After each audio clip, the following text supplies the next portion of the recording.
to you by Kuku FM. Download the app now. नमस्कार, मेरा नाम है निखिल और आप देख रहे हैं हमारा खास शो तारीख, जिसमें हम बात करते हैं उस तारीख से जुड़ी भारत की ऐतिहासिक कहानियों की। आज 20 सितंबर है, यानी आज की तारीख भारत के पहले स्वाधीनता संग्राम से जुड़ी है। आज इसी पर बात करेंगे। हालांकि इससे जुड़े कई और फैक्ट्स और कई किस्से आप पहले से जानते होंगे, लेकिन हमारी कोशिश रहेगी कि सभी घटनाओं और तथ्यों को एक साथ लाकर एक बार फिर से एक बिगर पिक्चर आपके सामने प्रस्तुत करने की कोशिश करें। साल 1848 लॉर्ड डलहौजी भारत का गवर्नर जनरल बनकर आया। डलहौजी ने डॉक्ट्रिन ऑफ लैप्स यानी हड़प नीति लागू कर दी। क्या था इस डॉक्ट्रिन ऑफ लैप्स में? इसके मुताबिक किसी रियासतदार या शासक की औलाद न होने की स्थिति में या कोई उत्तराधिकारी न हो, उस स्थिति में उसे गोद लेने का अधिकार नहीं दिया गया। इसका मतलब अगर उसकी अपनी संतान नहीं होती तो वो किसी को गोद लेके शासक नहीं बना सकता। अगर उसकी मृत्यु हो जाती है तो उसकी रियासत पर अंग्रेजों का कब्जा हो जाता था। लॉर्ड डलहौजी ने हमेशा वफादार रही अवध की रियासत को भी इसी नीति के तहत ब्रिटिश साम्राज्य में मिला लिया। अवध में हजारों लोग और सैनिक बेरोजगार हो गए थे। ये थी उस विद्रोह की पहली वजह, जो आज की तारीख का मेन सब्जेक्ट भी है। इस विद्रोह की दूसरी सबसे बड़ी वजह अंग्रेजों के पश्चिमी तौर तरीके और भारतीयों का धार्मिक अपमान भी था। 1850 में एक एक्ट लाकर उत्तराधिकार के हिंदू कानून को बदल दिया गया। ईसाई धर्म अपना लेने वाले भारतीयों को प्रमोशन मिलता था।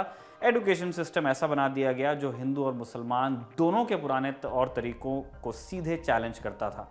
लोगों को लगने लगा था कि अंग्रेज भारतीयों को ईसाई बनाने में जुट गए हैं। विद्रोह की तीसरी वजह आर्थिक थी। किसानों पर भारी भरकम लगान लगाया जा रहा था और उसे सख्ती से वसूला भी जा रहा था, जबकि हमारे यहाँ बड़ी गरीबी थी। कर्ज न चुकता होने की वजह से किसानों के हाथों से उनकी जमीनें चली जा रही थी। सिपाही भी ज्यादातर किसानों के ही परिवार से आते थे, तब भी अभी भी आते हैं। कपड़ा उद्योग भी बर्बाद हो चुका था, क्योंकि हाथ के कामगारों की टक्कर अब ब्रिटिश मशीनों से हो रही थी। ये तीन तो वो कारण थे जो सुलग रहे थे पर धरती के अंदर। लेकिन विद्रोह का ज्वालामुखी अंततः फूटा सैनिकों के असंतोष के चलते। मतलब ये कि विद्रोह तो पहले से तय था और उसमें सैनिक भी शामिल होंगे, ये भी लगभग तय था। सवाल था कब और कैसे। आगे बढ़ने से पहले जरा विद्रोह शब्द पर भी गौर कर लेते हैं। कई लोग इसको लेकर के काफी मोटिव हैं कि भाई उससे विद्रोह कहा जाए या संग्राम। विद्रोह यानी होता है बगावत, लेकिन बगावत हमेशा बुरी नहीं होती है। अप्रैल 1857 में मंगल पांडे की बंदूक से अंग्रेजों के खिलाफ विद्रोह की पहली गोली चली। लंबे समय तक ब्रिटिश सेना में बागी सिपाहियों को पांडे कहकर बुलाया जाने लगा था। कोलकाता से थोड़ी दूर हुगली नदी के हरे भरे किनारे पर है बैरकपुर। ये भारत में अंग्रेजों की बसाई पहली छावनी है। साल 1757 के प्लासी युद्ध के बाद अंग्रेजों को भारत में पांव जमाने की जगह मिली। यहीं अंग्रेजों ने साल 1765 में अपना फौजी अड्डा बनाया और यहीं से 1857 में अंग्रेजी राज के खात्मे की इबारत भी लिखी गई। वो पोएटिक जस्टिस के मुरीद लोग कहते हैं ना कि कहानी जहां से शुरू होती है वहीं खत्म भी होती है, होनी चाहिए। हालांकि बैरकपुर कंटोनमेंट बोर्ड की वेबसाइट बताती है कि बैरकपुर छावनी में 1824 में भी विद्रोह हुआ था, जिसके लीडर बने थे सिपाही बंदा तिवारी। एंग्लो बर्मन वॉर के दौरान बंदा की लीडरशिप में सैनिकों ने नाव पर चढ़ने से मना कर दिया था। बदले में इन सभी सैनिकों को तोप के मुंह पर बांधकर उड़ा दिया गया था और ये विद्रोह वहीं दब गया था। लेकिन आज बात हम करने वाले हैं 1857 की। राइफल इंस्ट्रक्शन डिपो के कमांडेंट कैप्टन राइट ने एक रिपोर्ट में लिखा था, एक हथियार खाने में काम करने वाले खलासी ने एक ब्राह्मण सिपाही से पानी पिलाने को कहा।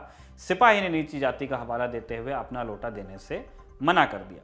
इस पर खलासी ने जवाब दिया कि जल्दी ही तुम्हारी जाति भ्रष्ट होने वाली है, क्योंकि अब तुम्हें गाय और सूअर की चर्बी से बने कारतूसों को मुंह से खींचना होगा। इस रिपोर्ट में राइट ने जो कुछ कहा वो कितना सच होगा, ये आप ऐसे अनुमान लगा सकते हैं कि डिवाइड एंड रूल का जिक्र जहां भी कहीं आता है वहां अंग्रेजों का भी जिक्र आता ही है। लेकिन कैप्टन राइट की इस रिपोर्ट से एक बात क्लियर थी कि चर्बी वाली बात छावनी में फैलनी शुरू हो चुकी थी। और एक बार जब ये चर्बी वाली बात अफवाह की तरफ फैलना शुरू हो गई तो अंग्रेजों के लाख बार समझाने पर भी सैनिक नहीं माने कि कारतूसों में चर्बी का इस्तेमाल नहीं किया गया है। एक और अफवाह ये भी थी कि धर्म भ्रष्ट करने के लिए अंग्रेजों ने आटे में गाय और सूअर की हड्डियों का आटा मिलाना शुरू कर दिया है। छावनी में सिपाही और आम लोगों ने आटा छूने तक से इनकार कर दिया था। कहते हैं ना कि कुछ बड़ा होने को हो तो वैसा ही माहौल बनने भी लगता है। उत्तर भारत के आम लोगों के दिमाग में एक तत्कालीन भविष्यवाणी भी तैर रही थी। इसके मुताबिक प्लासी के युद्ध के 100 साल पूरे होते ही यानी 23 जून 1857 को अंग्रेजी राज खत्म हो जाएगा। इस तरह की बातें चलती थी उस टाइम। नई एनफील्ड राइफल में गोली दागने के लिए परकशन कैप का इस्तेमाल होता था, लेकिन राइफल में गोली भरने के लिए तरीका वही पुराना था। बंदूक भरने के लिए कारतूसों को दांतों से काटकर खोलना पड़ता था, उसकी शीत, वरना वो कोरोड करेगा। इसलिए उसके ऊपर कोई एक खोल होता है जिसे आपको छील के निकालना होता है, उसके बाद आप उसको लोड करोगे, फिर फायर करोगे। गाय और सूअर की चर्बी वाले कारतूसों की खबर यहाँ भी फैल चुकी थी।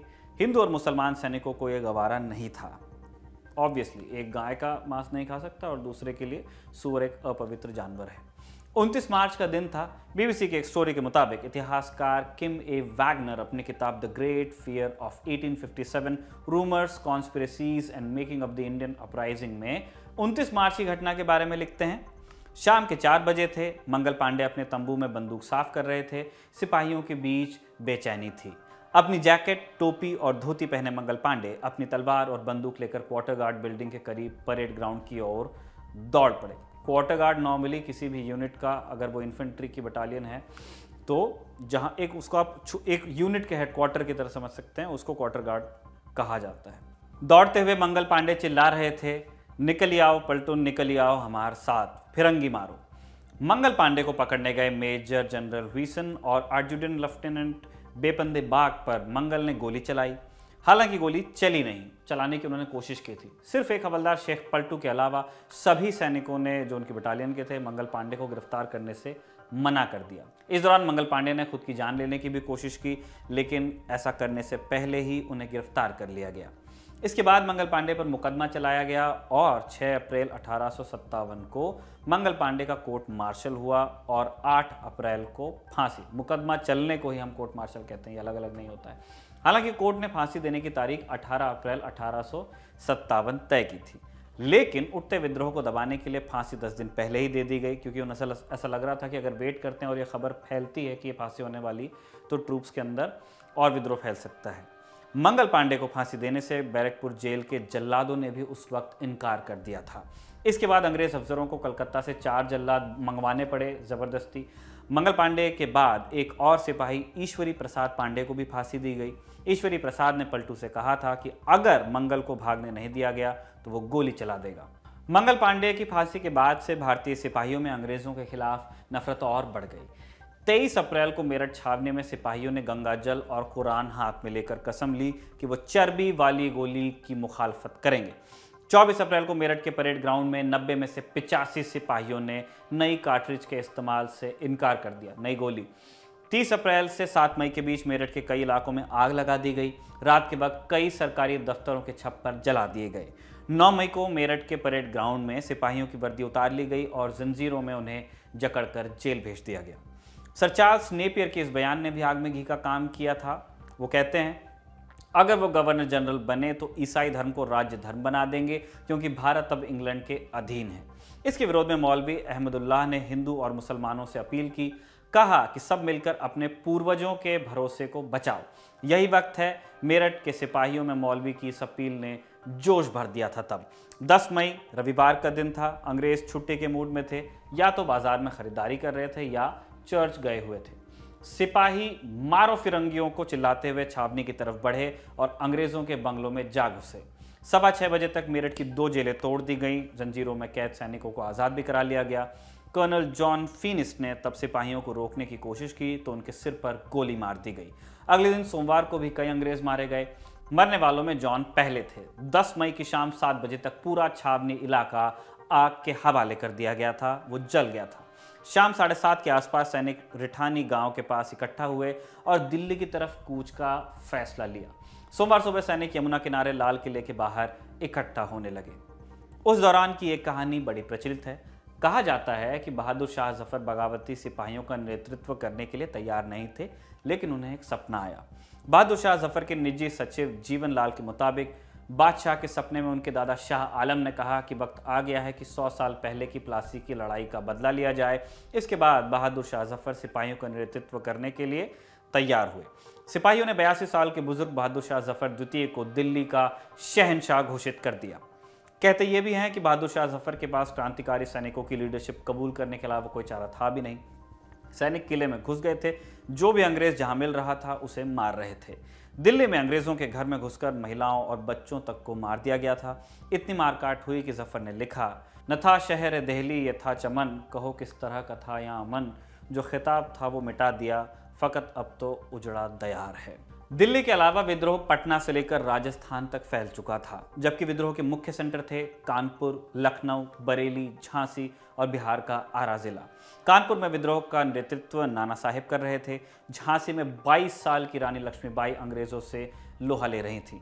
ग्वालियर पर लक्ष्मीबाई ने नाना साहेब के सेनापति तात्या टोपे के साथ मिलकर कब्जा कर लिया था। उधर लखनऊ में विद्रोह की शुरुआत 4 जून 1857 को हुई। यहाँ क्रांतिकारी सैनिकों ने ब्रिटिश रेजिडेंसी का घेराव किया और रेसिडेंट हेनरी लॉरेंस को मार दिया। हैवलॉक और आउटरम नाम के अंग्रेज अधिकारियों ने लखनऊ का विद्रोह को चलने की कोशिश की, लेकिन वो सफल नहीं हुए। लखनऊ में अवध के पूर्व राजा की बेगमों में से एक बेगम हजरत महल ने विद्रोह की कमान संभाली हुई थी। 20 सितंबर 1857 यानी आज ही की तारीख थी जब अंग्रेजों ने पंजाब से सेना बुलाकर दिल्ली पर पूरी तरह से कब्जा कर लिया था। एक किस्सा जाने कितना सच कितना झूठ है, पर है रोचक, उसको भी हम आपसे बांटना चाहते हैं। जब मेजर हडसन मुगल सम्राट बहादुर शाह जफर को गिरफ्तार करने के लिए हुमायूं के मकबरे में पहुंचा तो उसने बहादुर शाह जफर से कहा, दम दमे में दम नहीं है, खैर मांगो जान की, ए जफर ठंडी हुई अब तेग हिंदुस्तान की। हडसन या बाकी अंग्रेज़ों को भी हिंदी उर्दू का ज्ञान हो चला था, क्योंकि उन्हें यहीं रहना था और यहीं की आवाम पर राज करना था। बहरहाल बहादुर शाह जफर, जो न केवल शेर व शायरी अप्रिशिएट करते थे बल्कि खुद भी काफ़ी अच्छे शायर थे, उन्होंने मेजर हडसन को ऐसे नहीं जाने दिया, नहले पे दहला दिया। वो कहते हैं, बहादुर शाह जफर, गाजियों में बू रहेगी जब तलक ईमान की, तख्त लंदन तक चलेगी तेग हिंदुस्तान की। तो इस विद्रोह के नेताओं को या तो मार दिया गया या निर्वासित कर दिया गया। कुछ ने आत्मसमर्पण भी कर दिया। 22 साल की लक्ष्मीबाई खूब लड़ी, लेकिन आखिरकार अंग्रेजों से हार गई। और ये कहानी तो बुंदेलों हरबोलों के मुंह से हमने सुनी है। ग्वालियर पर अंग्रेजों ने कब्जा कर लिया था। इधर हडसन ने धोखे से बहादुर शाह द्वितीय के 2 बेटों मिर्ज़ा मुगल और मिर्ज़ा ख्वाजा सुल्तान और एक पोते मिर्ज़ा अबू बकर को गोली मरवा दी। कॉलिन कैंपबेल ने गोरखा रेजिमेंट को लखनऊ का मोर्चा दे दिया और मार्च 1858 में लखनऊ भी दोबारा अंग्रेजों के कब्जे में आ गया।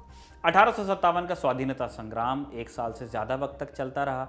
अंग्रेज पूरी तरह जुलाई 1858 में ही इस विद्रोह को दबा पाए। 8 जुलाई 1858 को आखिरकार कैनिंग ने घोषणा कर दी कि विद्रोह को पूरी तरह से दबा दिया गया है। हालांकि विद्रोह काफ़ी व्यापक था, लेकिन देश का एक बड़ा हिस्सा इससे अछूता भी रहा। बड़ी रियासतें जैसे हैदराबाद, मैसूर, त्रवणकोर, कश्मीर और राजपूताना के लोग विद्रोह में शामिल नहीं हुए। दक्षिणी क्षेत्रों ने भी इस विद्रोह में खास हिस्सा नहीं लिया था। इसके अलावा विद्रोहियों में एक मेन लीडरशिप की कमी थी, मतलब एक नेता कौन है उस पूरे मूवमेंट का, ये इसको लेकर क्लैरिटी नहीं थी। बहुत सारे लोग आश्वस्त भी नहीं थे।